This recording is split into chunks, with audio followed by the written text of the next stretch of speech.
வேலைக்கு வேற டைம் ஆகி போச்சு. போறதுல மணி வேற ரொம்ப ஆயிப்போச்சு. நான் வந்து அள்ளி தூக்கிட்டு போலாம். இல்லை டப்ஸாக போகிறோம் அப்படியே. ஒரு ஆள் வர அண்ணா அண்ணா அண்ணா நான் பஸ் ஸ்டாண்டா போறியா? பஸ் ஸ்டாண்டு போகலாம். அண்ணா அண்ணா அண்ணா நான் பஸ் ஸ்டாண்டா போறியா? ஆமாம், பஸ் ஸ்டாண்டில் போகிறேன். கேட்குறேன் கம்மி தட்டுது, நான் பின்னாடி தள்ளி உட்காருங்கண்ணே. சாரிண்ணே. சொல்லு. ரொம்ப நன்றிண்ணே. தம்பி என்ன தம்பி கேட்டேன்? உதவி தானே தம்பி கேட்டேன். ஃபர்ஸ்ட் ஆள இறக்கி விடுங்கன்னு.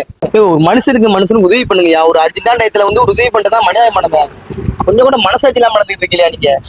என்ன பிரச்சனை கத்திட்டு இருக்கீங்க? காலையில வேலைக்கு டைம் ஆயிடுச்சுண்ணே. பைக் வேற ரிப்பேர் ஆகி போச்சுண்ணே. ரோட்டை வந்துட்டு இருந்தேன். ஒரு இடத்த வந்தாப்புல நான் ஃபர்ஸ்ட் ஆள இறக்கி விடுங்கன்னு சொன்னதுக்கு எல்லாம் போக மாட்டேங்க. என்ன பண்ணேன்? ஆனா பாத்தீங்க ஃபர்ஸ்ட் ஆள நிக்கிறப்பண்ணே. என்ன கொடுமுடி இது?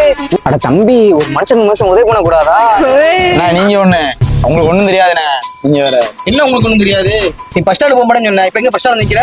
நான் எங்க பஸ் ஸ்டாண்ட் நிக்கிறேன்? ரோட்ல நிக்கிறேன். நீ அப்படி வரியா?